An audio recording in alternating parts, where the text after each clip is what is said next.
y tengo el cordial el honor de poderme dirigir a todos ustedes en estos momentos tan difíciles. Y para mí es una alegría presentarles el día de hoy a un colega intensivista que ha trabajado en este tiempo enfrentando casos de COVID. Y por supuesto que además de la experiencia que nos va a dar, él va a testimoniar prácticamente el trabajo difícil que se realiza en las unidades de terapia intensiva. Voy a dejarles con el doctor Junior Valdés Aliendre. Él es médico especialista en terapia intensiva y tiene una maestría en vía aérea difícil en el Hospital Gregorio Marañón de la ciudad de Madrid, España. Doctor Junior Valdés, bienvenido a la plataforma de Resiste Bolivia Telemedicina. Usted va a llegar probablemente a los 9 departamentos de Bolivia y esperemos que su contribución sirva para poder afianzar varios conceptos que son importantes en el manejo de la vía aérea. Al finalizar vamos a tener una ronda de preguntas en las que por favor les vamos a pedir que puedan escribir al chat de manera muy precisa y puntual, considerando de que no vamos a tener mucho tiempo debido a que gran parte de los profesionales que hoy nos honran con su participación están trabajando. Bienvenido, doctor Junior Valdés.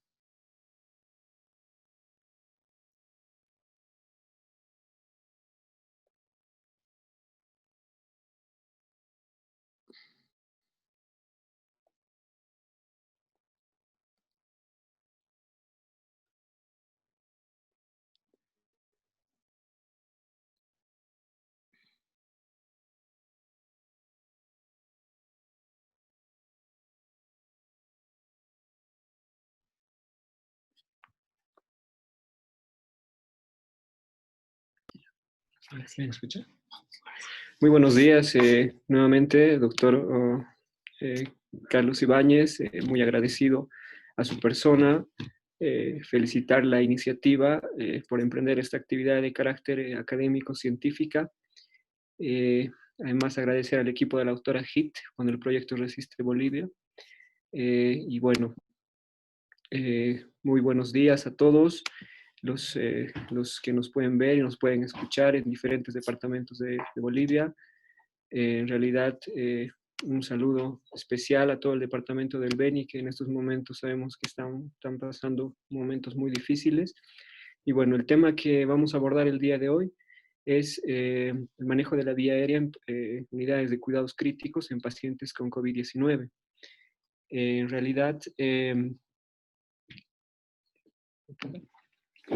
sí,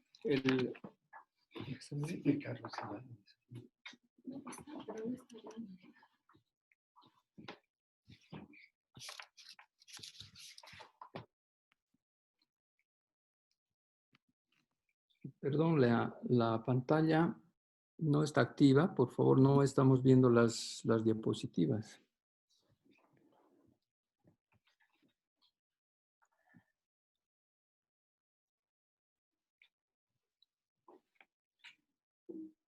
mil disculpas, hubo algún problema técnico. Enseguida lo van arreglando.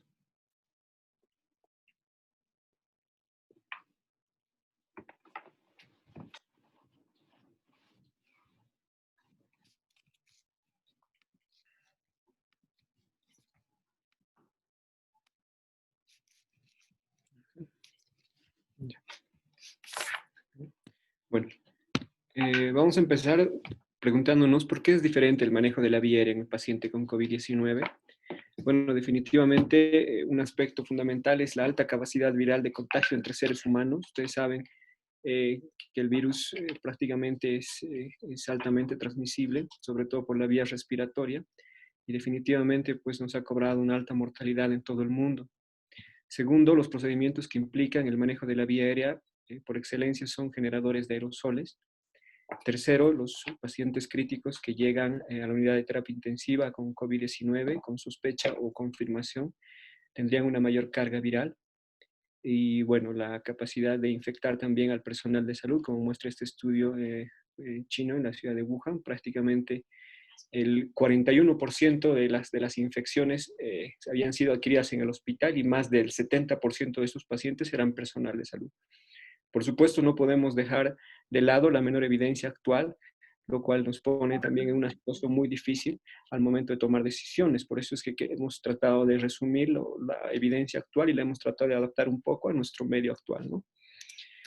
Los objetivos de la presentación son conocer y aplicar la cultura de seguridad en pacientes críticos, elegir los equipos de protección personal y las medidas de bioseguridad más adecuados para tratar pacientes con COVID en un entorno crítico. Vamos a establecer los criterios decisivos para la intubación en pacientes con COVID-19. Vamos a aprender algunos procedimientos específicos en el manejo de la vía aérea en pacientes con COVID-19. Vamos a escoger las mejores herramientas disponibles con las que contamos para aplicarlas al correcto manejo de la vía aérea. Y finalmente vamos a difundir consejos prácticos para desarrollar habilidades técnicas y no técnicas, ayudas cognitivas y estrategias para lograr un trabajo en equipo óptimo, adaptadas para los pacientes con COVID-19. Finalmente, les vamos a presentar un algoritmo de manejo de la vía aérea difícil en paciente críticamente enfermo con COVID-19. Y por supuesto que queremos que con todos estos puntos combatamos el miedo que tenemos todos, por supuesto, con conocimiento, ¿no? ¿Qué es la cultura de seguridad? La cultura de seguridad se define como un conjunto de valores y normas comunes a individuos dentro de una misma organización. Incluyen factores humanos, técnicos, organizativos y culturales. E implica un modelo mental compartido que posiciona la seguridad, ¿no? La seguridad como un objetivo común que se ha de perseguir. Entendiendo este concepto de seguridad, vamos a ampliar que la seguridad no solamente va dirigida a nuestro paciente, sino también al personal de salud. En este caso, dirigido al paciente, específicamente en este gran trabajo que se denomina el NAP4, que se ha realizado en el 2011 por la Sociedad Británica de Anestesiología, pues había reunido 307 hospitales en el Reino Unido y habían visto que las mayores complicaciones en el manejo de la vía aérea y eventos graves se sucedían en quirófano, en terapia intensiva y en urgencias, y que lamentablemente la mayoría de los casos derivados de un mal manejo de la vía aérea terminan con consecuencias fatales, como ser la hipoxia o anoxia cerebral o la muerte del paciente. Existe 30, 60 veces más posibilidades de tener complicaciones graves en vía aérea, en urgencias y en UCI que en quirófano, ¿no? Pero además la cultura de seguridad nos dice de que tenemos la obligación de nosotros brindar la máxima protección en el manejo de la vía aérea y los cuidados en los pacientes críticos, en todo el personal que va a atender estos pacientes, porque habíamos indicado que la carga viral es más alta en el esputo y las secreciones de las vías respiratorias superiores, y que por supuesto la intubación traqueal es un procedimiento de alto riesgo. Esta diapositiva siempre la pongo porque prácticamente es de la experiencia derivada en los hospitales de la ciudad china de Wuhan. El médico que está al medio es un anestesiólogo experimentado, que lamentablemente él se había contagiado con el COVID-19 durante un procedimiento de intubación, que felizmente ha salido de esa situación y ha posteado esa fotografía con todos sus colegas, ¿no? ¿Qué principios vamos a adoptar para el manejo de la vía aérea? Hay 3 principios de acuerdo al trabajo y al consenso de Cook y colaboradores que prácticamente están basados en que el manejo de la vía tiene que ser seguro para el personal y para el paciente. Tiene que ser preciso, evitar técnicas poco confiables, desconocidas o que tengan un bajo nivel de aprendizaje previamente. Tiene que ser rápido, oportuno, por supuesto sin prisas tampoco, pero sin demoras, ¿no? En la revisión sistemática, esta revisión sistemática del año 2012, derivada de la epidemia del SARS-1, ha demostrado que los procedimientos que generan más aerosoles está la intubación orotraqueal, el manejo del dispositivo bolsa-máscara, el denominado AMBU, los procedimientos quirúrgicos de la vía aérea como la cricotirotomía y la traqueotomía, procedimientos como ventilación no invasiva como modalidad BiPAP, aspiración de secreciones, nebulizaciones, recolección de muestras de esputo, desfibrilación, broncoscopía, extubación, masaje cardíaco. Lo que aparece en diapositivas rojas son las que tienen mayor probabilidad de generar aerosoles, ¿no? Y como decíamos, si bien tenemos la obligación como profesionales de salud de otorgar apoyo a la atención médica a estos pacientes que llegan en estado crítico, no debemos dejar de entender y de aplicar el concepto que nuestra institución y el mismo Estado están obligados a otorgar a todo el equipo de salud médico, todo el equipo de protección necesario para realizar sus actividades y salvaguardar su vida, evitando cualquier riesgo en el trabajo. Vamos a elegir los equipos de protección personal y las medidas de bioseguridad más adecuadas para tratar la viera en un entorno crítico. Bueno, en esta revisión que ha salido recién en una revista de anestesiología, indican, ¿no?, que los proveedores en salud estamos reinventándonos, ¿no?, por decirlo en un término, en el sentido de que si bien comúnmente no guardamos todas las medidas de bioseguridad para el manejo habitual de aerosoles, esta pandemia, pues definitivamente nos ha llevado a poder reflexionar y poder aplicar todas las medidas y técnicas que corresponden, ¿no? Por supuesto que el lavado de manos frecuente sigue siendo la premisa inicial. Por ejemplo, el hecho de colocarse doble guante durante la intubación también está recomendada, la desinfección de los ambientes, por supuesto, la adherencia estricta a protocolos de actuación y eventualmente también se recomiendan dispositivos de viera desechables en los hospitales y en los lugares pues, que cuenten con esos recursos, ¿no? Estos son los niveles de bioseguridad. Miren, el nivel de bioseguridad es tipo 1, básicamente es un bajo nivel de contagio. En el tipo 2 se ven que son medidas habituales que tomamos, ¿no?, como una bata, guantes de látex, el barbijo quirúrgico y la gorrita quirúrgica. Y básicamente en el nivel 1 y 2 prácticamente no se generan aerosoles. Ya en el nivel 3 y 4, en el nivel 3, que es cómo se debe manejar un paciente con COVID-19, pues tiene un nivel alto de contagio, ¿no? En este caso vean que hay diferencias sustanciales, donde básicamente ya se utiliza un respirador N95 que tiene la particularidad de filtrar el 95% de partículas de 0.3 micrómetros. Además se utilizan lentes o antiparras de protección y un visor, ¿no? En este caso protege todo lo que es la región frontal de la cara. Eventualmente se utilizan estos mamelucos o dependiendo de las recomendaciones se puede utilizar también una bata que proteja, ¿no?, los residuos patógenos. En el nivel 4 es un nivel de protección con presión positiva interior, que básicamente se da en un nivel altísimo de contagios, por ejemplo, en el virus del ébola o el virus del Anta, que no es el caso en este caso. La diferencia con el nivel 1 y 2 es que en el 3 y 4 sí se generan aerosoles, ¿no? Por eso el riesgo. Esta es la recomendación de la CDC de cómo se debería manejar la vía aérea en un paciente crítico en cuanto a nivel de protección, donde básicamente destaca unos lentes o antiparra, ¿sí? Destaca un respirador N95 o superior o FPP2 en el caso de la descripción europea, una bata de trabajo, acá los guantes, idealmente indican los guantes de nitrilo y doble guante para el que va a intubar, ¿sí? Y por supuesto por dentro tiene su equipo, su pijama quirúrgica y unos zapatos especiales en este caso que se los debe utilizar para el manejo de estos pacientes. Acá el respirador N95 con su visor. Recordar que el respirador N95 nos da un factor de protección de 10, que este es el resultante de la división entre la carga viral que existe por dentro del respirador dividido entre la carga viral por fuera del respirador. Han debido estar viendo que se comercializan estas máscaras, que son las máscaras elastoméricas, que cubren prácticamente la mitad de la boca y la mitad de la cara, quiero decir, la boca y la parte superior de la nariz, y que tienen la ventaja de ser esterilizables y reutilizables. Acá pueden utilizar un filtro, un filtro P100 o pueden utilizar un filtro 95, ¿no?, dependiendo. Vean que la diferencia, el factor de protección es 10, prácticamente el mismo. En esta revisión también del Colegio Americano de Anestesiólogos, hablan de estos respiradores con aire purificado de alto poder, PAR, que nos dan un factor de protección de 20 a 1000. Básicamente consiste en presión positiva dentro de la máscara.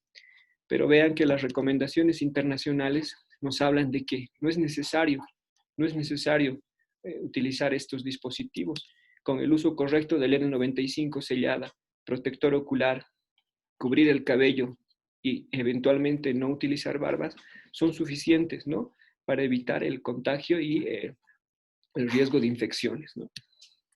Ahora, otro punto importante que también nos recalcan en el equipo de protección personal es que debe existir una adherencia estricta a los protocolos de colocación y retiro, haciendo énfasis en el retiro del equipo de protección, siguiendo un orden sistemático adecuado para cada hospital y para cada centro de salud, ¿no? Que vaya a tratar este tipo de pacientes.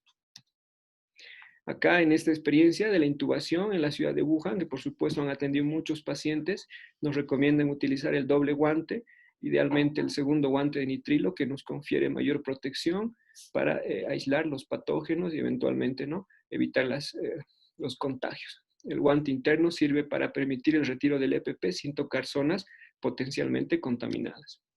La evidencia actual que nos indica, de acuerdo a esta revisión que ha sacado también la Sociedad Americana de Infecciones, las guías de prevención de contagios en personal de salud, nos recomienda únicamente un respirador N95 en profesionales que van a realizar procedimientos generadores de aerosoles. Si estamos en una situación de crisis o escasez de respiradores N95, podemos agregar un protector facial que cubra la máscara N95 y una máscara quirúrgica que pueda proteger el N95. Si en caso pues no contamos con suficientes respiradores N95, está autorizado, aunque con recomendación débil, ser reutilizado, ¿no?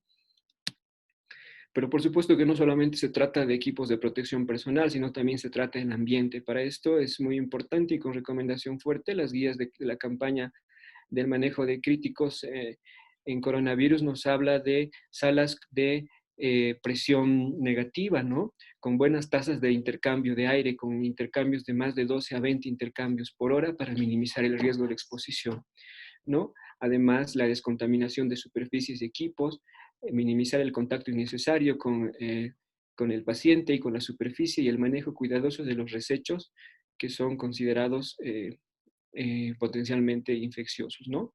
Recuerden que el virus, después de realizar un procedimiento en la vía aérea, puede permanecer alrededor de 3 horas en el aire y en objetos inanimados, pues puede permanecer alrededor de hasta 7 días, 8 días, ¿no? ¿Cuáles son los criterios decisivos para intubación en pacientes con COVID? Bueno, este es un trabajo que se ha realizado en la ciudad de Lombardía, en Italia, donde básicamente ellos habían definido que un punto de corte para poder manejar la vía aérea invasiva en el paciente crítico era manejar una relación de PaFiO2 que resulta de la división entre la presión arterial de oxígeno y la fracción inspiratoria, menos de 150, ¿no? Vean que acá que la mayoría de los pacientes que se habían intubado eran mayores de 60 años y que su relación PaFiO2 estaba alrededor de 110, ¿no? Por supuesto que después de esto, el profesor Martín Tobin salió con la publicación el pasado mes de abril, donde el profesor Tobin indicaba de que, bueno, básicamente el criterio para intubar al paciente es netamente clínico, que es ideal en este caso para establecer la oxigenación, utilizar el gradiente alveolo arterial, debido a que la relación PaFiO2 puede sufrir dificultades en la interpretación de la fracción inspiratoria. De hecho, la fracción inspiratoria puede ser inexacta, ¿no? Y que este tipo de pacientes con lesión pulmonar se caracterizan, o con daño pulmonar, se caracterizan por una relación de alveolo arterial, gradiente alveolo arterial mayor, ¿no? Bueno, en estos pacientes es fundamental establecer el criterio clínico y no únicamente toman la frecuencia respiratoria desde el punto de vista clínico como un factor determinante, sino que toman otro tipo de criterios, como por ejemplo el uso de músculos accesorios, en este caso, que es un factor clave.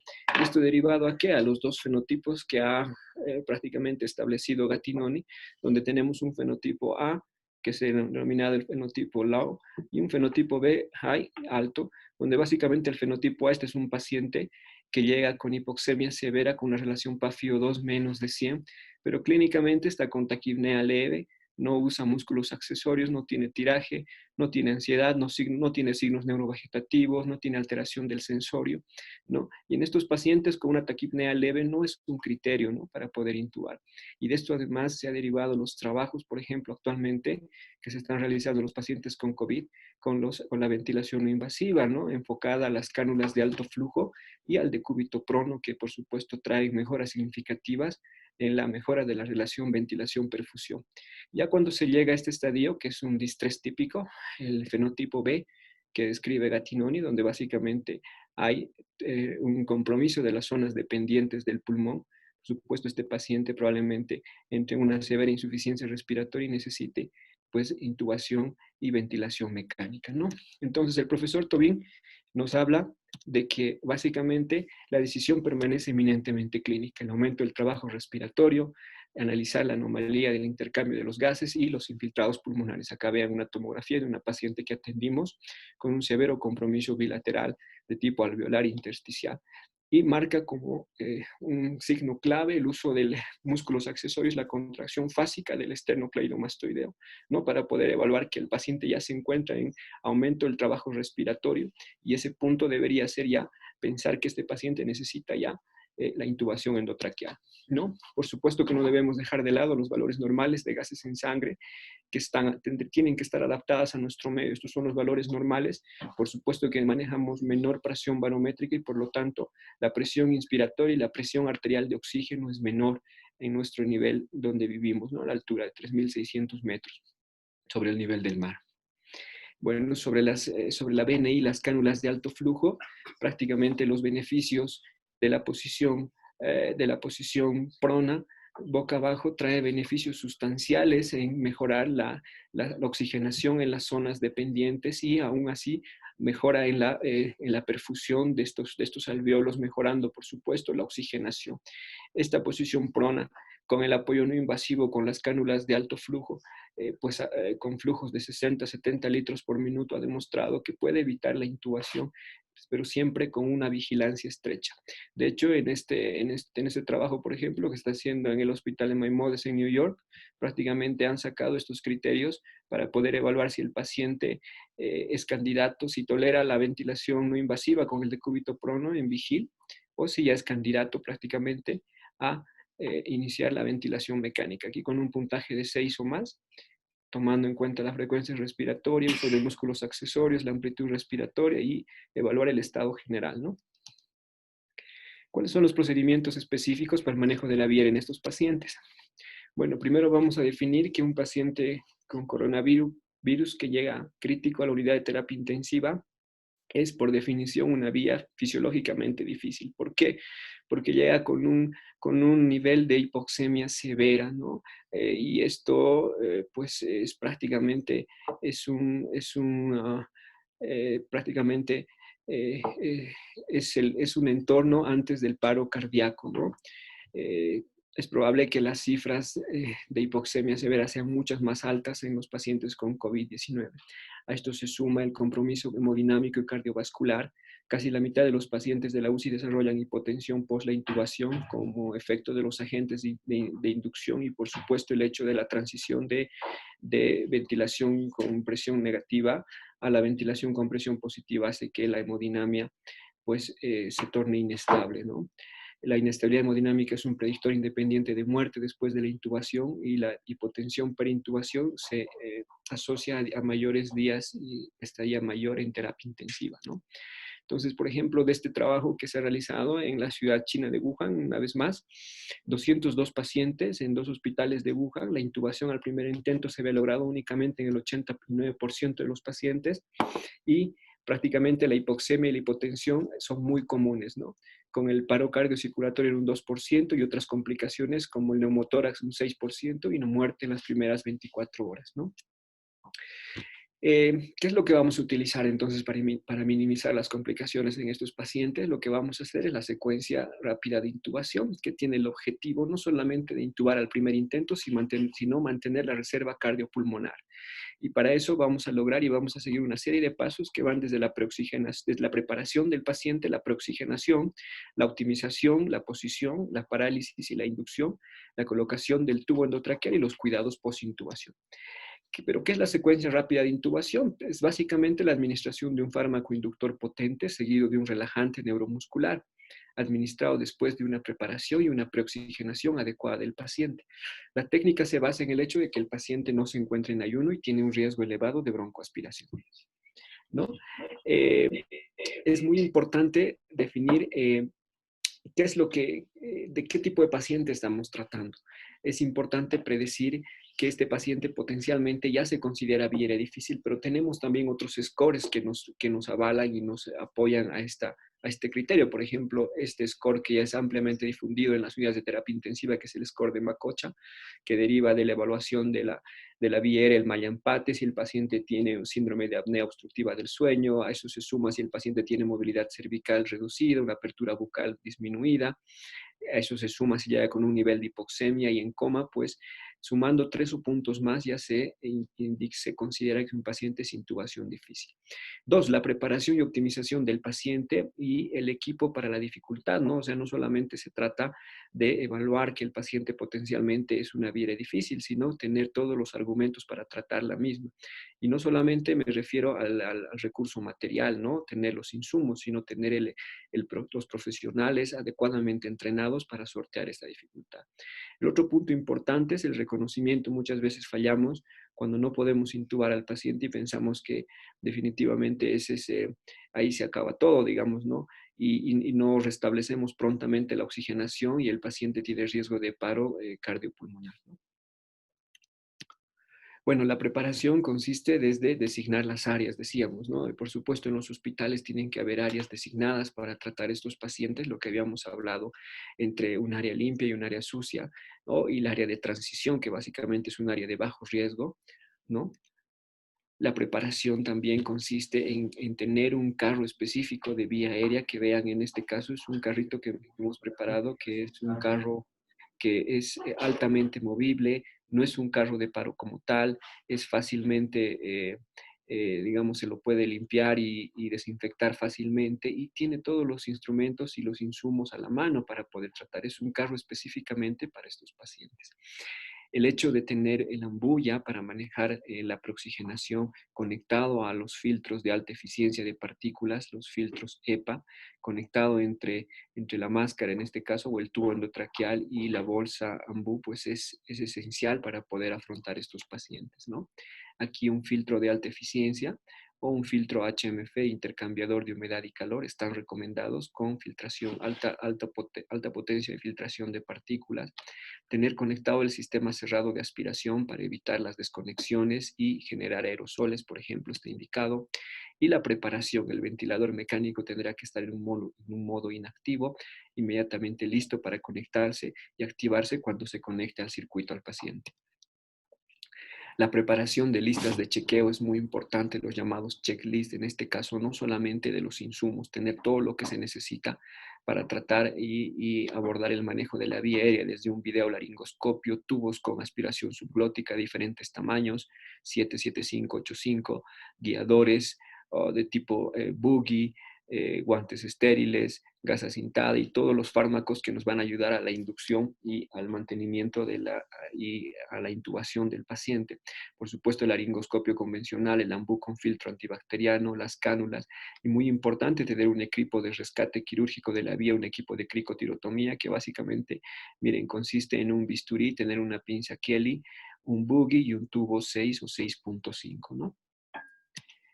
Este es el checklist que, por ejemplo, recomienda la Sociedad Británica de Anestesiología y de Terapia Intensiva, donde nos da puntos de preparar al paciente, optimizar lo más que se pueda, preparar el equipo, tener todos los insumos adecuados, preparar a los médicos y al personal, definir los roles es muy importante, definir el que va a manejar la vía aérea, ¿no? Definir quién va a ser el ayudante, ¿no? Es muy importante quién va a estar por fuera del área de intubación, que eso lo vamos a ver, y prepararnos para la dificultad, el hecho de tener planes diferentes, un plan A, un plan B, un plan C, que lo vamos a ver más adelante. Este es un checklist que nosotros habíamos elaborado para difundir en las unidades de terapia intensiva, que consiste desde tener el equipo de protección completo, ¿no? Con el checklist adecuado, tener 2 operadores más expertos en la vía aérea y una enfermera que coadyuva, un equipamiento que ya lo hemos descrito, la evaluación inicial para la predicción de la vía aérea difícil y la optimización y la posición del paciente. La optimización fisiológica estará centrada en una correcta preoxigenación y una correcta optimización de la hemodinamia. El hecho de iniciar fármacos vasopresores previamente antes de la intubación es clave, ¿no? De hecho, se recomienda incluso iniciar norepinefrina por vía periférica, no es necesario tener una vía venosa central. Con esto vamos a optimizar la perfusión miocárdica y la perfusión pulmonar además. La correcta monitorización y, bueno, por supuesto, tener los fármacos, como habíamos indicado, y también en la posintubación tener los cuidados y tener todos los insumos adecuados, que lo vamos a ver más adelante. Esta es la lista de chequeos. Miren, aquí están los equipos preparados en un hospital para atender a un paciente con coronavirus, ¿no? Por supuesto que el hecho de la colocación y el retiro del equipo de protección personal se recomienda una observación entre amigos, se denomina que es una asistencia interpersonal, porque por supuesto como seres humanos podemos fallar y obviar algún paso, y para eso se recomiendan, por ejemplo, estas cartillas que nos van a recordar que el primer paso es el lavado de manos, el segundo es la colocación de la pijama quirúrgica y así sucesivamente, y esto se puede adaptar fácilmente a todos los hospitales. Estar preparado o anticipar la vía era difícil. Mire, en este entorno con un paciente con coronavirus específicamente, la ayuda es limitada. El EPP eventualmente puede ser sofocante, el paciente tiene hipoxemia y rápidamente va a desaturar, la visión poco favorable y el empañamiento de los lentes o antiparras es un problema que hemos encontrado nosotros. Por supuesto que tenemos riesgo de contaminación y el estrés psicológico, por supuesto, como seres humanos, ¿no? Entonces, para esto, ¿qué tenemos que hacer? Tenemos que comunicarnos, tener un plan, ¿no? Comunicarnos entre los médicos y el personal que va a tratar a estos pacientes, tener un plan de actuación, tener todos los insumos. Por ejemplo, acá ven un carro de vía aérea difícil, esta es la que recomiendan con el consenso del coronavirus, tener el ambú con el filtro, con la máscara, tener, por ejemplo, el videolaringoscopio, tener tubos endotraqueales, tener máscara laringea y los diferentes estiletes o boogies, ¿no? Tener además las cánulas de mayo y acá miren que hay una pinza coger que la vamos a ver para qué es, ¿no? Esta es la recomendación del algoritmo Vortex que lo vamos a comentar más adelante, donde básicamente miren que nos dan por niveles, donde la prioridad acá es mantener la oxigenación y a partir de aquí vamos subiendo los diferentes niveles y contamos con este carro de vía aérea para poder solventar las dificultades que tenemos y tener todos los materiales a la mano. En la preparación, por supuesto, un monitoreo básico, multiparamétrico, ¿sí? ¿Quiénes van a intubar? Idealmente es únicamente los que van a entrar. Vamos a minimizar el contacto con el paciente. Van a ingresar solamente 2 médicos dentro de la sala y una enfermera que va a ser, en este caso, una enfermera que va a ser la encargada de poder administrar los medicamentos. Está recomendado que el que va a intubar sea el más experto y el que ha tenido tiene mayor experticia en el manejo de la vía aérea. Por fuera de la sala se encuentra un personal que en este caso lo llamamos como circulante, que se va a encargar de la asistencia de los fármacos o alguna situación que eventualmente se pueda necesitar, ¿no?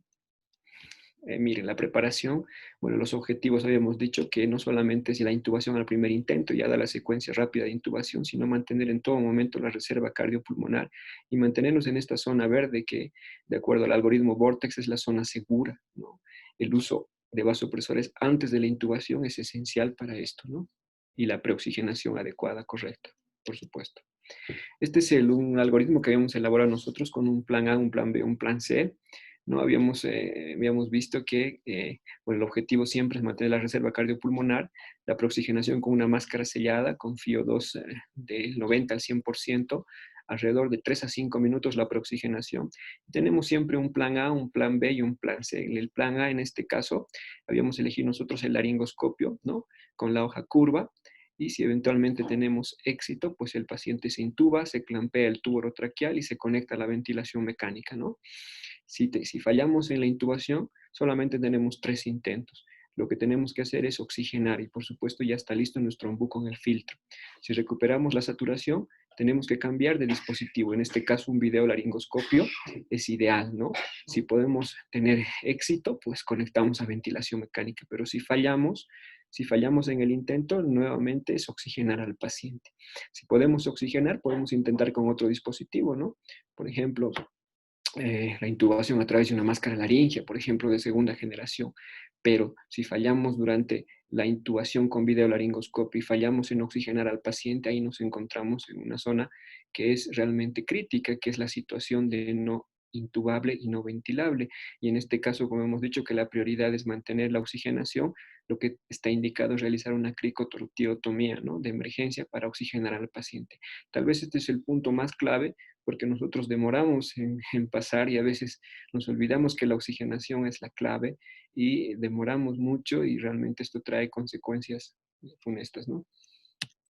La preoxigenación, entonces, ¿qué es la preoxigenación? Es básicamente maximizar el tiempo de apnea seguro. Vamos a evitar que entre la administración de los fármacos inductores, que su inicio de acción es rápido, entre 45 a 60 segundos, evitemos que el paciente desature, ¿no? Esto aumentando la capacidad residual funcional y aumentando la reserva de oxígeno en la sangre y en los tejidos corporales, ¿no? Acá, como ven en la parte derecha, lo que se recomienda si es que vamos a ventilar al paciente es el correcto sellado de la máscara con 2 manos, ¿no? En este caso, se recomienda sellar la máscara adecuadamente con 2 manos, ¿no? Existen consensos en general en críticos que se debería preoxigenar con cánulas de alto flujo o ventilación no invasiva, que esto mejora el tiempo de apnea y disminuye la posibilidad de desaturación antes de la intubación, pero se sabe que en pacientes con COVID pueden generar aerosoles, por lo que se recomienda es el correcto sellado con la máscara a 2 manos, miren, colocando no la típica C, sino colocando en B, ¿no? Ambos dedos, y por supuesto con el correcto sellado, 3 a 5 minutos, ¿sí? 3 a 5 minutos con el FiO2 al 100% para evitar que escapen aerosoles, ¿no?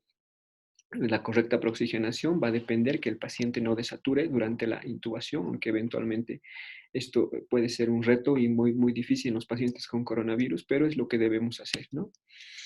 Tener siempre conectado el filtro, la oxigenación apneica, que se trata de oxígeno con cánulas a altos flujos, es lo que se utiliza habitualmente y de acuerdo a esta revisión de los italianos, pues la oxigenación apneica modificada acá con flujos bajos se podría considerar también para la preoxigenación del paciente. La posición se ha demostrado, por ejemplo, en pacientes que tienen un grado de obesidad, la posición en rampa, que consiste básicamente en colocar una almohada debajo de la cabeza y debajo del tórax, pues mejora la capacidad residual funcional, mejora la compliance, la distensibilidad pulmonar y facilita la ventilación con máscara. Tiene el objetivo de alinear el conducto auditivo externo con la horquilla external y esto nos va a facilitar la intubación. En críticos, poblaciones no obesos, la posición anti-tren de Lembour, que es semisentado básicamente, mejora la capacidad residual funcional y minimiza el riesgo de aspiración, ¿no? La parálisis inducción, básicamente habíamos dicho que debemos inducir previamente con en este caso con un sedante de acción rápida. Por su perfil hemodinámico, la ketamina es el ideal en este caso si el paciente está inestable, debido a que nos va a liberar catecolaminas y nos va a producir vasoconstricción, va a aumentar la presión transitoriamente, aunque sí también puede aumentar la frecuencia cardíaca, pero es lo ideal. Y un bloqueante neuromuscular de acción rápida, en este caso, se han comparado entre el uso del rosocimilcolina y el rocuronio, ambas tienen un buen perfil, el rocuronio a los 45 a 60 segundos hace su inicio de acción y la succinilcolina a los 60 segundos.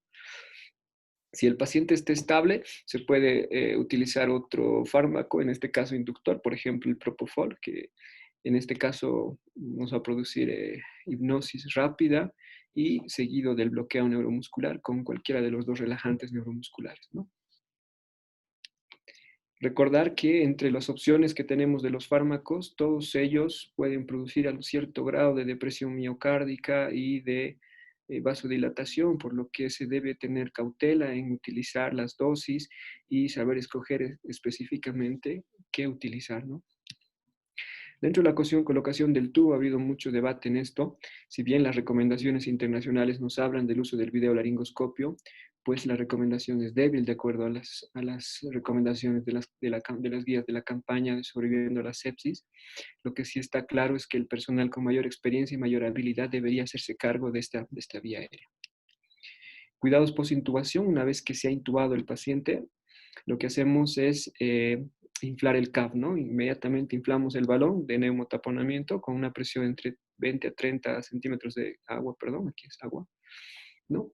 Y esto va a evitar la propagación de aerosoles. Conectamos al filtro que ya está con un humidificador o filtro de alta eficiencia. Vamos a evitar desconexiones innecesarias. Un punto importante es que una vez que se pasan las cuerdas vocales a 2 centímetros, inmediatamente pinzamos el tubo como está acá y para eso es nuestra pinza coger. Esto vamos a evitar que haya propagación de aerosoles Una vez que ya esté el tubo endotraqueal y pinzado, con la pinza conectamos a la ventilación mecánica que está en modo stand-by o inactivo. Una vez que ya esté conectado, pues despinzamos esta pinza y ya puede pasar, ¿no? Eso es muy importante, este paso. Vamos a evitar las desconexiones innecesarias del tubo endotraqueal y en este caso no vamos a recomendar la auscultación de rutina. Lo que sí tiene que estar conectado también es el sistema de capnografía, la detección del dióxido de carbono expirado, que es el gol estándar en general para corroborar que estamos en vía aérea. Si no tenemos capnografía, pues los movimientos torácicos están recomendados en este caso. No tanto la oximetría de pulso, que sabemos que de pronto va a demorar un poco en recuperar la oxigenación, pero sí la clínica también nos puede ver, pero lo ideal es tener siempre el capnógrafo conectado, ¿no? ¿Cuáles son las mejores herramientas disponibles? Esto ya estábamos comentando. Videolaringoscopía directa o boogie en críticos. Se ha visto que en un ensayo aleatorizado, bueno, primero el videolaringoscopio se utiliza para una vía difícil anticipada, aunque no es el gol estándar, pero en este caso en pacientes con coronavirus sí se lo usa. Pero, ¿qué sucede? Pues en esta revisión, en este ensayo clínico, se ha visto que se tiene una mejor visualización de la glotis, pero el paso por las cuerdas vocales del tubo, eso es un problema mayor, que esto se lo ha recomendado actualmente que se puede sortear, precargando prácticamente el videolaringoscopio con el boogie antes, ¿no? De todas formas, una revisión sistemática destaca la importancia del entrenamiento adecuado con este dispositivo, tener una curva de aprendizaje, ¿no? Y la otra situación que es un problema mayor es que no en todos los centros se cuenta con videolaringoscopios, eso es un problema real, ¿no? De todas formas, el boogie o el estilete de intubación sí se ha demostrado que tiene una tasa de éxito al primer intento mucho mayor, es un dispositivo muy bueno que hay que considerarlo, ¿no?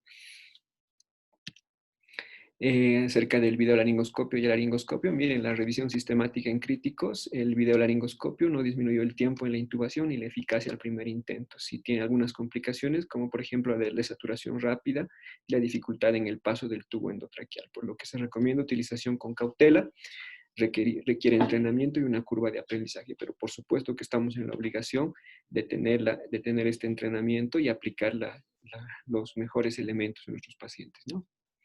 Como dispositivo de rescate, esta máscara laringea, que esta es de segunda generación, que nos provee rescate en la oxigenación y eventualmente tiene un sistema de drenaje que va directamente al estómago, hacia el canal. Este es un canal gástrico que nos puede conferir protección contra la broncoaspiración. Esta máscara tiene un nivel de aprendizaje muy bajo, es fácil de colocar y esto deberíamos tener en todas las unidades de cuidados intensivos para rescatar la oxigenación. Por supuesto, recordemos que este dispositivo simplemente es un paso a la vía definitiva, porque esto no es una vía definitiva y en cuidados intensivos nosotros sí o sí necesitamos tener una vía definitiva, ¿no? Ya si nos encontramos en una situación de no intubable y no ventilable, todas las guías de anestesiología recomiendan que es fundamental el entrenamiento para identificar la membrana cricotiroidea, obtener fácilmente la oxigenación en los pacientes, y esto ya prácticamente viene desde el consenso desde el año 2003 en las diferentes sociedades europeas de anestesiología, que deberíamos tener en un entrenamiento adecuado, sobre todo en escenarios que no son de estrés y no son escenarios en pacientes reales, deberíamos hacerlo en muñecos y en maniquís y difundir esta información, ¿no? Básicamente las guías británicas nos recomiendan la técnica de 4 pasos, básicamente que consiste en identificar la membrana cricotiroidea acá, una insusión con el bisturí vertical, rotamos el bisturí, ¿sí? Introducimos el buggy a través de esta, colocamos a través del buggy el tubo endotraqueal número 6, 5 o 6 y procedemos a la ventilación. Esto no nos podría demorar más de 30 segundos si tenemos el entrenamiento adecuado y rescatamos la oxigenación fácilmente, ¿no? Respecto a las cajas y a las bolsas de intubación, pues podemos decir de que ha habido mucha información, sobre todo en las redes sociales, y hay una publicación, un editorial en el New England que salió el 2020, un trabajo de un doctor donde había visto de forma experimental que si con la caja de intubación se disminuía la propagación de aerosoles. Sin embargo, ha salido esta publicación en abril de 2020 de la revista EMIVA, que esta es una revista del Colegio Mexicano de Medicina Crítica y Emergencias que se dedican exclusivamente al manejo de la vía aérea, y han visto que realmente no hay una evidencia consistente para la utilización de las cajas de intubación por diferentes motivos. Primero, que disminuye el movimiento natural del operador. Segundo, que si tenemos que pasar de un plan a un plan B, pues por supuesto va a ser muy dificultoso e incómodo. Tercero, no se ha comprobado en vivo este tipo de dispositivo, y las pocas pruebas solamente han sido realizadas en simuladores, no ha sido realizado en pacientes críticos reales, ¿no? Bueno, entonces deberíamos ver que el box de intubación, por ejemplo, no es útil en pacientes con vía aerificio o en pacientes con obesidad extrema y cuello corto. Requiere destreza, conocer sus limitaciones, y la protección contra aerosoles de momento todavía es experimental, y esto está avalado igual por esta revista que ha sido publicada recién, en la Revista Mexicana de Anestesiología, ¿no? Acerca de las bolsas de intubación, en la misma publicación de la revista EMIBA nos dice que prácticamente está considerado como una medida de bioseguridad tipo 1, que ya la habíamos visto, ¿sí? Y que eventualmente al retirar dicha bolsa, invariablemente se producirán turbulencias, haciendo que el virus se transmita en el aire. Se debe poseer un control y conocimiento y la habilidad sobre el videolaringoscopio, en este caso, ¿no? Si se intenta intubar. Y nuevamente, en caso de complicación, si tenemos dificultad para la intubación y la oxigenación, aumentará los riesgos del equipo de atención médica, ¿no?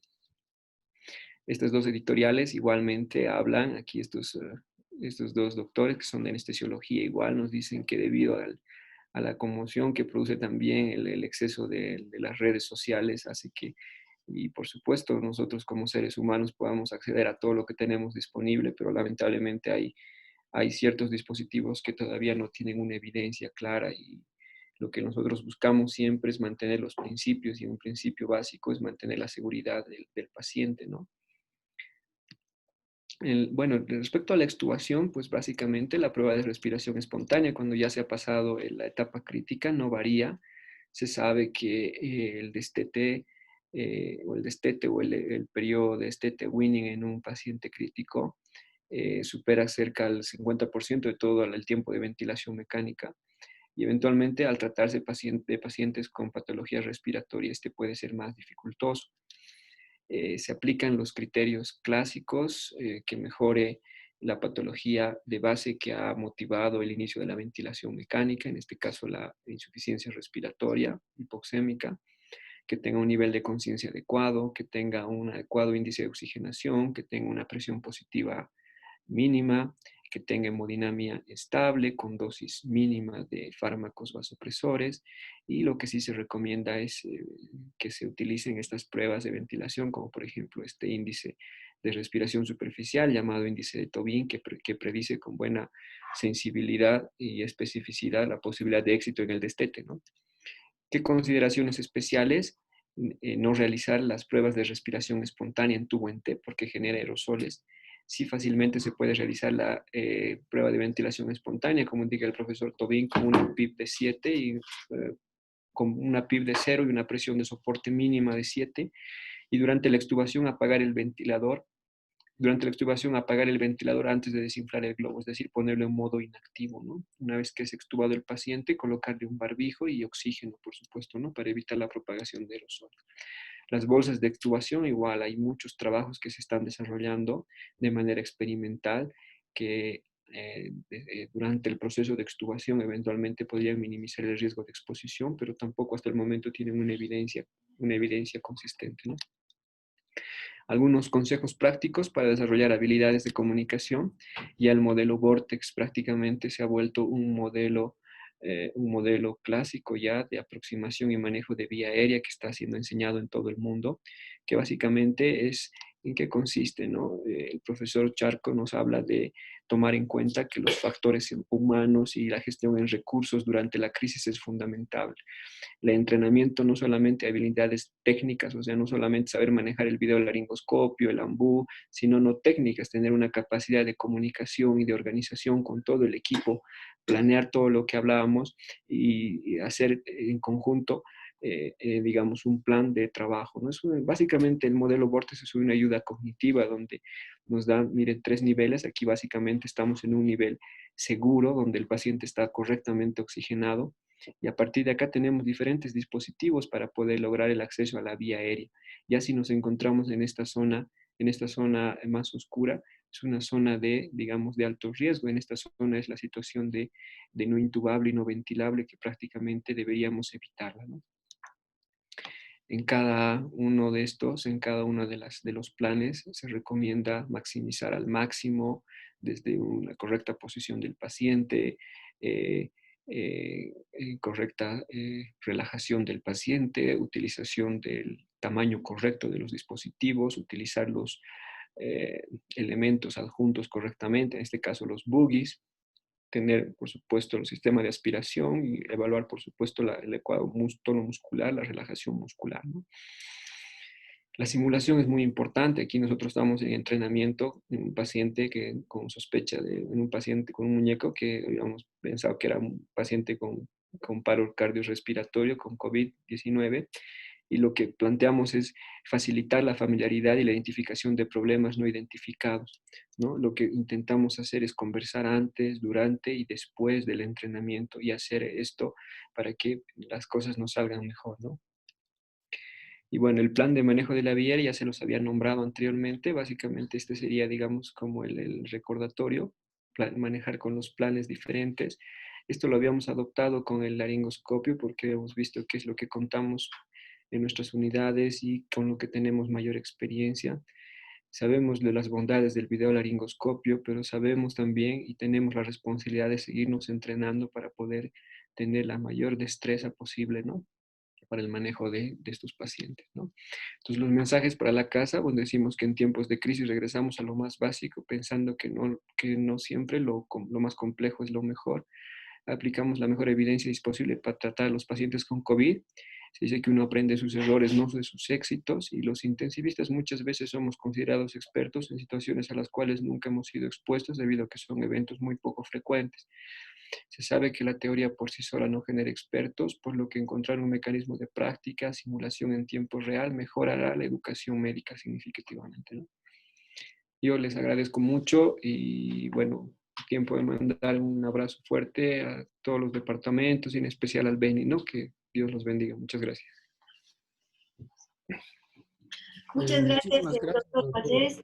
Le paso la palabra al doctor Ibáñez para que pueda moderar las preguntas que vienen ahora. Sí, muchas gracias, doctor Junior Valdés.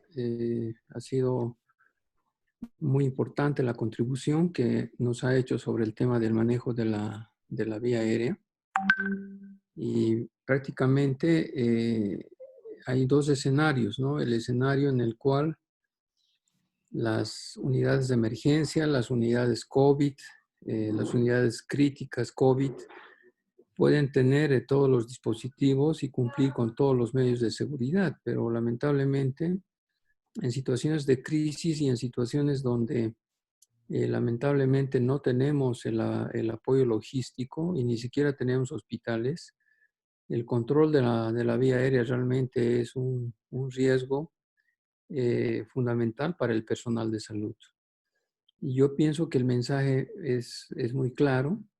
Cuando uno aborda la vía aérea, el médico que va a intervenir la vía aérea, pues tiene que pensar no solamente en la seguridad personal, sino también pensar en la seguridad personal de sus acompañantes, de las enfermeras, del circulante, del colega que lo está asistiendo y por supuesto en el paciente. Los escenarios son muy difíciles, la vía aérea prácticamente es compleja porque de pronto entendemos de que la vía aérea puede en algún momento revelar una serie de situaciones, es una caja de Pandora y a veces cuando ingresamos a la vía aérea lamentablemente nosotros no podemos entender lo que sucede, existen malformaciones, existe una diversidad de situaciones que pueden complicar. Ahora, el ejercitar, por ejemplo, la cricoidotomía, pues es otra de las debilidades grandes que se tienen en el medio y que prácticamente necesita un entrenamiento, ¿no? El entrenamiento de repente más dirigido a esa parte es el curso ATLS, por ejemplo, que de pronto establecen las directrices para poder entender y realizar las competencias necesarias para realizar la CRICO. Bueno, yo quería preguntarle, eh, doctor Valdés, ¿qué otras opciones tenemos en relación al uso de medicamentos para el control de la vía aérea, considerando de que no en todos los sitios tenemos propofol, rocuronio, ketamina? Evidentemente, cuando el paciente está con hemodinamia normal, pues de pronto estamos mucho más tranquilos, podemos utilizar propofol, no es recomendable utilizar el midazolam, pero de pronto hay situaciones difíciles. Entonces, no sé si usted podría dar un eh, mensaje también para, como de terapia alternativa para la premedicación antes de la intubación. Sí, doctor. Bueno, evidentemente el fundamento de escoger tanto la ketamina es por sus bondades en el sistema cardiovascular hemodinámico y por supuesto en el caso del propofol es por su tiempo de hipnosis rápido, ¿no? Que son el paso antes del bloqueo neuromuscular. Ese es el fundamento básicamente, ¿no? Ahora, en el caso de en situaciones que tenemos recursos limitados, pues la otra opción, digamos, si tenemos una hemodinamia inestable, podríamos utilizar el etomidato, por ejemplo, con los cuidados, por supuesto, pertinentes, sabiendo que el riesgo de insuficiencia suprarrenal es alto en choque séptico, pero puede ser una alternativa válida, pero lamentablemente tampoco lo tenemos, ¿no? En todo caso, un inductor que lo tenemos a la mano y que muy frecuentemente, aunque su tiempo de inicio de acción es un poquito más lento, entre 60 a 90 segundos, es la benzodiazepina de acción rápida, que es el midazolam, que lo contamos en todas las unidades. Y en cuanto a la relajación neuromuscular, pues idealmente deberíamos tener la succinilcolina o el rocuronio, pero eventualmente, si no tenemos uno de los dos, pues básicamente se podría optar por otro relajante, ¿no? En este caso, el que tenemos en el medio es el atracurio, aunque sabemos que su tiempo de inicio de acción es mucho más prolongado y eso puede alargar el tiempo de apnea y con la posibilidad de desaturación, ¿no? Eh, bueno, ese es más o menos una opciones, doctor, que tendríamos. Gracias, doctor Valdés. Eh, ¿Qué otras alternativas de control de la vía aérea avanzada tendríamos si no disponemos de videolaringoscopio, no tenemos booking, solamente tenemos el material clásico, ¿no? Un guiador de alambre que a veces, o sea, estoy hablando en situaciones en las que no son muy favorables.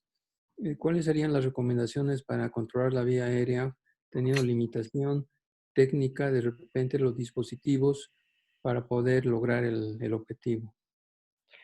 Sí, doctor.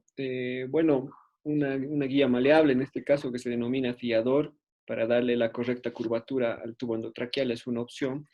Por supuesto que tenemos otros ayudantes ya cuando hacemos la laringoscopía, por ejemplo, como hacer la maniobra de Burp, ¿sí?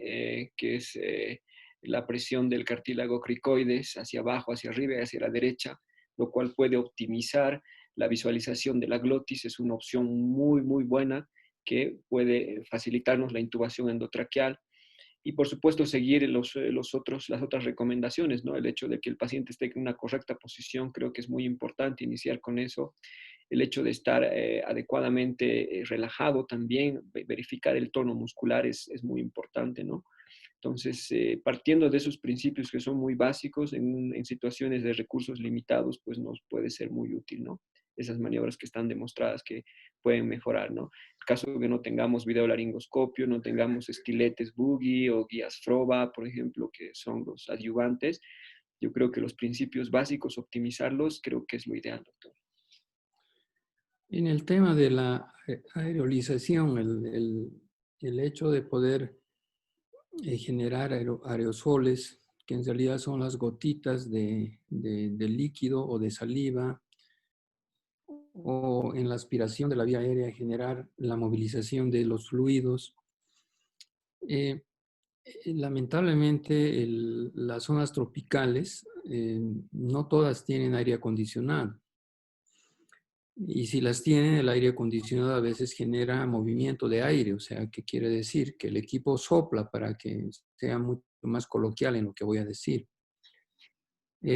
En otros sitios, pues utilizan los ventiladores convencionales que tienen un aspa. ¿Qué opinas sobre el uso de estos dispositivos, no? O sea, para generar de repente el enfriamiento del medio ambiente o el confort del personal o del paciente. ¿Son peligrosos? ¿Habría que limitarlos? ¿Cuál es su opinión, doctor Valdés? Sí, en realidad yo creo que en el procedimiento, digamos, una ventilación con presión positiva que eventualmente pueden generar mayores aerosoles, ¿no? Por eso es que por ejemplo, las unidades de quirófano que están diseñadas con ventilación de presión positiva, se recomienda no realizar procedimientos de VIR en ese entorno porque prácticamente son generadores de aerosoles, ¿no? Entonces, eventualmente, bueno, yo no recomendaría, ¿no? Para eso sí, por supuesto, se han diseñado los ambientes de presión negativa, pero lamentablemente pues no los contamos con nuestros hospitales, ¿no? Pero yo creo que esos ventiladores podrían generar mayor presión, doctor, y podrían generar más aerosoles. Claro, el tema es que el movimiento de aire que se genera con estos dispositivos de aspa, los aire acondicionados sopladores, pues obviamente determinan el movimiento de aerosoles y la transmisión del virus de un sitio a otro. Lo ideal es la presión negativa, pero eso es ciencia ficción aún para nuestro país y para las mejores terapias intensivas. Quizá lo recomendable es instalar extractores de aire. Y lo ideal, el extractor de aire tiene dos funciones. Uno, sacar el aire contaminado y segundo, pues mejorar la ventilación del medio y evitar la generación de aerosoles, justamente porque lo que hace más bien es sacar el aire que está en el medio ambiente del sitio de la unidad crítica donde se está manejando los pacientes COVID, ¿no? ¿Cómo podría darnos una explicación también sobre cómo calcular el número de tubos orotraqueales en relación a la envergadura, al tamaño, la superficie corporal, para poder elegir el mejor tubo que sea el más recomendado para estos casos, doctor Valdés? Exactamente, doctor. Idealmente, pues las recomendaciones es utilizar tubos de mayor calibre. En este caso, en damas se recomienda tubos entre 7.5 a 8 y en varones entre 8.5 a 9. Esto tiene el fundamento básico de que con tubos de menor calibre, pues vamos a aumentar la resistencia en la vía aérea, ¿no? Entonces, lo ideal es utilizar en 7.5, un 8 en damas, ¿no? Y en varones 8.5 a 9, y como le digo, el objetivo es disminuir la resistencia en la vía aérea, que ese es un problema mayor cuando tratamos un paciente respiratorio crítico, ¿no? Eh, ¿Con qué frecuencia debemos cambiar el tubo orotraqueal? Bueno, no hay una recomendación, digamos, establecida en ese punto, ¿no? Lo que sí se sabe es que eventualmente estos pacientes se pueden taponear con mocos y todo eso, y las nebulizaciones en este caso están contraindicadas, ¿no? Pero básicamente nuestros filtros que colocamos, en este caso nuestros filtros HMF, pueden eventualmente mitigar este problema, ¿no? Idealmente tenerlos en los ventiladores puede aliviar este problema, ¿no, doctor? Pero por supuesto, si el caso sea necesario, pues tendríamos que realizarlo, ¿no? Claro, en realidad el tubo orotraqueal se lo debe cambiar cuando sea necesario, ¿no? Lo ideal es no tocarlo y mantenerlo de repente el tiempo suficiente mientras cumpla su función y esté permeable. Eventualmente, pues la recomendación, si el paciente va a estar más de 10 días con ventilación mecánica, no esperar a que cumpla el día 12 o 14 para la traqueostomía, de repente hacer una traqueostomía precoz para el control de la vía aérea. En ese sentido, por ejemplo, ¿usted cree que cómo se debería realizar la traqueostomía electiva a un paciente que tenga un panorama complejo y que tenga que permanecer con ventilación mecánica durante un buen periodo de tiempo? Bueno, básicamente el hecho de decidir la traqueostomía es de acuerdo a la evolución clínica del paciente, ¿no? Y a la posibilidad del destete eventual después de pasados los 10 días, ¿no? En esta población de pacientes, por el hecho de que se intuban por una insuficiencia respiratoria grave, se sabe que los que desarrollan el síndrome de distrés respiratorio agudo probablemente sea muy difícil de destetar, pero obviamente eso hay que verlo en el contexto clínico, viendo al paciente cada día y planteándose, llegamos por ejemplo al día 10 y vemos que las posibilidades de extubación los próximos días van a ser nulas, yo pienso que no es necesario esperar hasta el día 14 para hacer la traqueostomía, ¿no? Como le digo, básicamente esto ya es de acuerdo al juicio clínico, ¿no? Más allá de aplicar tajantemente la teoría que nos dice el día 14 para la intubación, para la traqueostomía, ¿no? Y en realidad debe permanecer siempre el juicio clínico, ¿no? Ahora, respecto al modo de hacerla, como sabemos, la traqueostomía percutánea ya está ampliamente difundida en las unidades de críticos y dentro del protocolo, pues en pacientes no COVID se debería realizar con fibrobroncoscopía. Sin embargo, en los pacientes con COVID, por la posibilidad de generar aerosoles con la broncoscopía, se tiene la alternativa de guiarla con ultrasonografía, que sería también un procedimiento seguro al momento de evitar la generación de aerosoles, ¿no? Ok, muchas gracias. Le voy a pasar una pregunta de la doctora Grisela Arévalo, a quien saludamos también muy cordialmente. Ella pregunta cómo se podría ventilar si no existe presión negativa, ¿no? Y si no hay extractores. Habían hablado en la anterior charla sobre ventilar con la apertura de ventanas. ¿Se podría usar?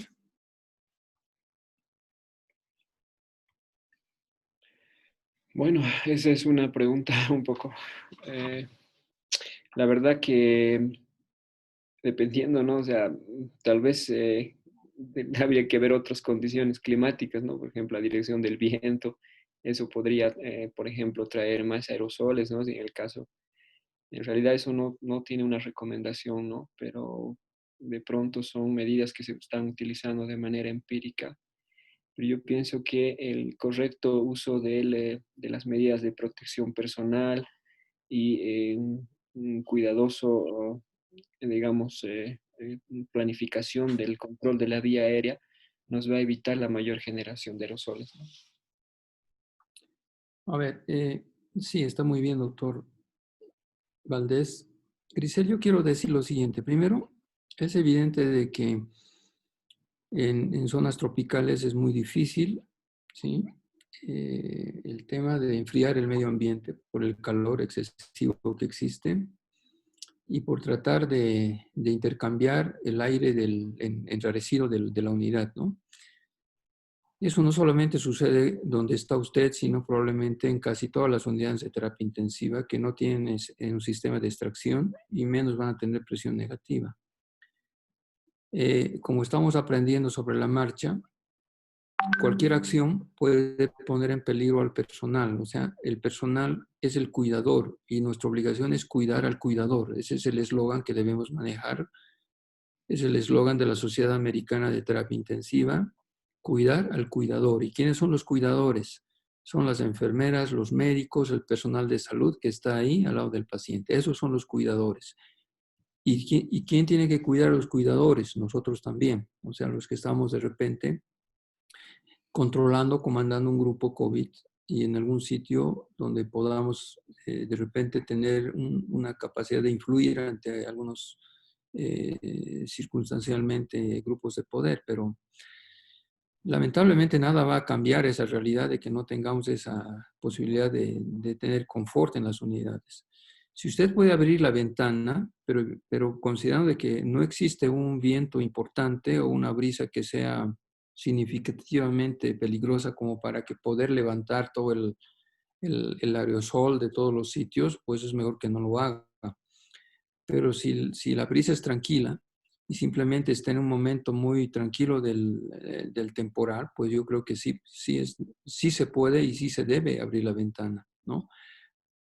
Porque lamentablemente no tenemos otras opciones y eso lo hacemos en algunos otros sitios donde lamentablemente no tenemos la posibilidad de ventilar el medio ambiente. Entonces, creo que con mucho cuidado se debe realizar esa medida, pero por supuesto, ante un cambio intempestivo del temporal, obviamente las ventanas tienen que estar cerradas para evitar la aerolización.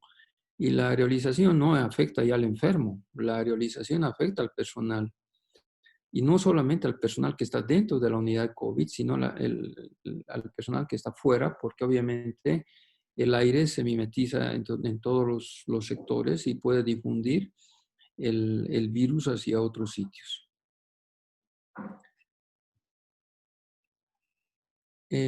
Bueno, no hay más preguntas. A ver, creo que acaba de llegar una.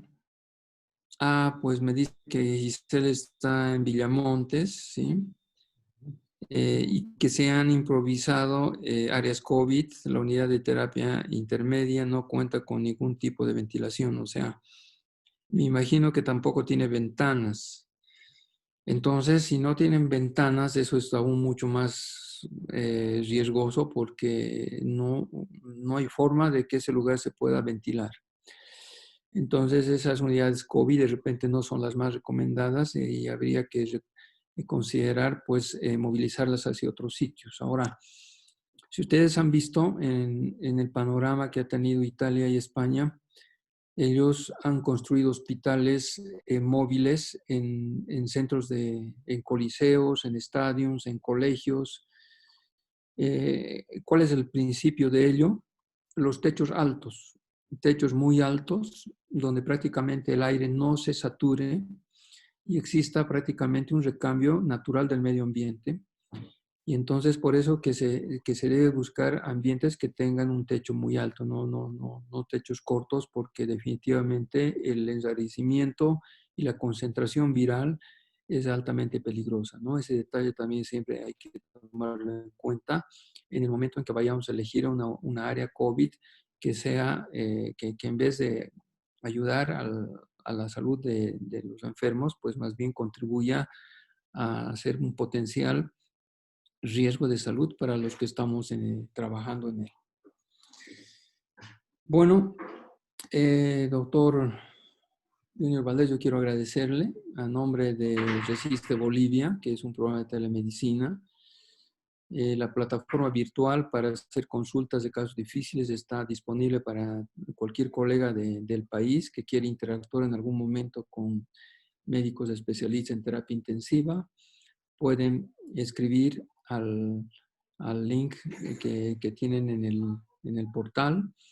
Y por supuesto que nosotros estamos disponibles para poder contribuir con lo poco que sabemos para que el control del coronavirus pues realmente sea exitoso en aquellos sitios donde ya lo han contenido.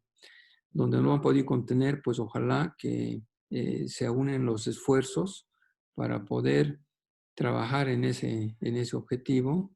Y en los sitios que estamos amenazados, por ejemplo, La Paz, donde de partir de hoy la situación es absolutamente normal, como en otras ciudades, el riesgo prácticamente es muy alto de poder en algún momento contagiarse con el virus y poder llevar no solamente a enfermar nosotros, sino llevar el virus a nuestra casa, a nuestros seres queridos, ¿no? Creo que es un mensaje que todos debemos replicar ante las personas que aún todavía creen que esta no es una realidad. Estamos en una situación de guerra, es una especie de guerra biológica a la cual estamos enfrentando y necesitamos defendernos con las mejores herramientas, que es el sentido común.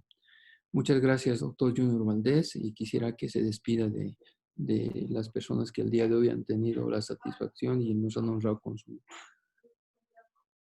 su participación.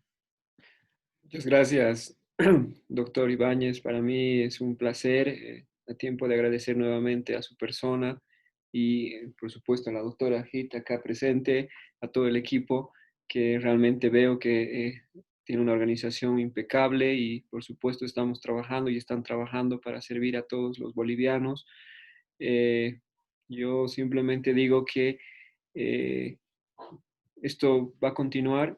Estamos en un momento difícil. Pienso que la situación todavía se va a prolongar y va a depender de nosotros de aplicar las mejores herramientas que tenemos, siempre, como decía usted, con el mejor sentido común, con el mayor conocimiento. Creo que es la herramienta clave para poder evitar más más contagios y más desenlaces negativos, ¿no? Un honor para mí haber participado y les agradezco una vez más la invitación y muchas gracias, ¿no? Gracias, doctor Valdés. Le cuento que tenemos 2 preguntas más de anestesiología en el Hospital Materno Infantil en Trinidad.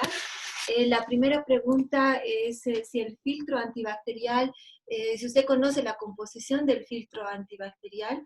Y la segunda es si la extubación trae tos, ¿cómo puede evitar esta tos?